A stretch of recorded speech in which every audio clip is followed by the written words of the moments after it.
Can you improve your income if your job pays too little? That's what we're going to talk about today. Hello, Christian. Inflation these days can make it impossible for your income to keep up. Your paycheck just doesn't go as far as it did last year. Maybe you just got a raise, but it was less than the inflation rate. You are not building wealth, you're losing it. So in this video, we're going to talk about what you can do to give yourself a raise.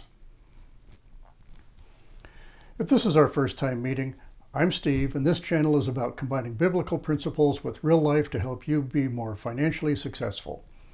My 40-year career in accounting and finance includes being the CFO for 4 cities. My reputation, speaking at conferences, has been in budget and investing. But I've also been a Christian and a homeschool dad, and I found I really liked teaching, making math fun and personal finance easy. So let's get started focusing on you. Can you just ask your boss for a raise? Yes, of course, and you should. It can be uncomfortable though, but it's the most immediate change you might try. But don't ask for a raise just because inflation has passed you up. That's an entitlement attitude. You do not deserve a raise just because you showed up faithfully.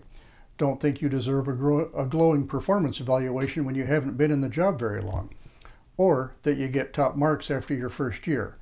That's self-centered, unrealistic, and a bit immature. The better attitude you can cultivate in yourself is a mix of humility with quiet confidence. You have to consider the perspective of others. As a Christian, you are a faithful servant. You work for the good of your employer. It is reasonable to be compensated increasingly as your knowledge and experience grows and you become more valuable to the business your employer is in. Philippians 2 says, "Do nothing from selfishness or empty conceit, but with humility consider one another as more important than yourselves. Do not merely look out for your own personal interests, but also for the interests of others." And in Colossians 3, Paul says, "Work willingly at whatever you do, as though you were working for the Lord rather than for people." Remember that the Lord will give you an inheritance as your reward and that the master you are serving is Christ. If you're going to work for someone, do excellent work. That means you're on time, you're diligent to genuinely do the job being asked of you. A juvenile approach says, "I'll do the work for you that I want to do and expect you to pay me more for doing it." But a mature mindset seeks the good of others, genuinely asking, "What's the work you want me to do?" The employer expects loyalty. Give it. I watched my father be loyal in his long employment with one company. He was loyal to them and they were loyal to him. He had job security.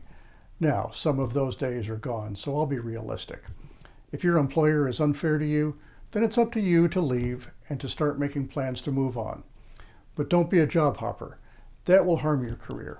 If you go to apply for a job and your resume says that you've changed jobs more than once a year, then they know if it takes nearly a year to train you and for you to gain the experience to become proficient in a job, that year is going to be a waste of time for them because you'll probably leave soon and they'll have to start over with someone else.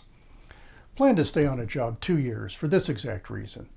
Even if it's a job that you don't plan to be a career, you have to guard your resume and consider whether sticking it out for 2 years better serves your reputation.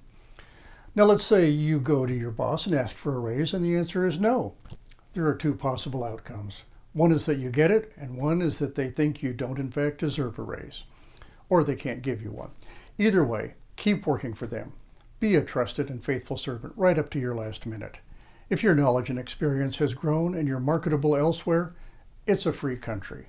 Applying elsewhere and giving a fair notice when you leave is reasonable. But you need to work on your resume, work on your cover letter, and get back in practice for interviewing. In order to advance your career by changing companies, you'll have to interview, but you don't get an interview if you don't apply. And to get good at applying, you may need to do several applications. Your first application isn't going to be as good as your second one. You'll find out something just by doing them. And if you don't get interviews, you need to improve something. You'll decide to watch tutorial videos on cover letters and resumes. You'll learn how to write concisely so that your very first sentence is of immediate interest to the employer. You'll learn how to make your resume simple, easy to scan, clear, and speaks to the skills and experience your next employer needs. Job hunting can be frustrating. You might interview for 10 jobs before you get one job offer. If you get one interview out of every 10 applications, then plan to apply for a lot of jobs. In everything you do, learn to make each one count a little bit better with practice. Now be an overachiever. Include a neatly typed cover letter even when they don't ask for one. Provide a simple, clean resume even though it exactly duplicates everything you have to write into an application.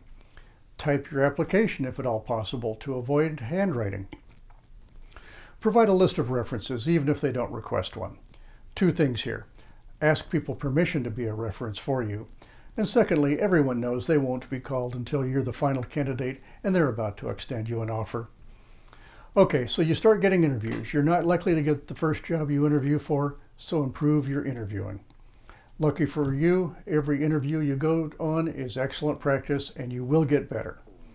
You'll come better prepared each time for that first question, which isn't really a question. Can you tell us about yourself and how your experience prepares you for this job we're hiring for?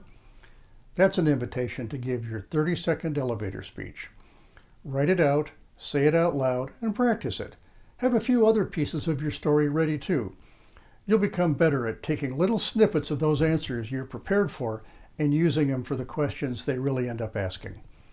And be ready for the final question, which is, that's all of our questions. Do you have any questions for us?